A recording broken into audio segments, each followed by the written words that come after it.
Hello, I'm attorney Michael Gobaud from Kutner and Associates. We are frequently asked, what happens if your car is totaled in an accident? If your car was significantly damaged in an accident, the first thing you'll need to do is get an official estimate of repairs from the body shop that you can send to your insurance company. The insurance company will then determine if your car is totaled. If your car is in fact totaled, we will work with you to evaluate your insurance coverage. Generally speaking, the insurance company will pay you for the value of the vehicle minus your deductible. The exact amount will depend on what kind of insurance coverage you have and who was at fault for the accident. Even if you have insurance that pays for your totaled vehicle, don't forget about your rights under Nevada law.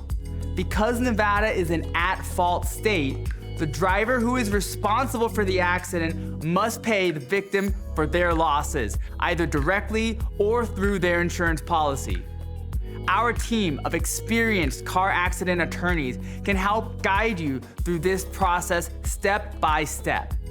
For more information on what to do if you've been in an accident, visit our website or contact us today.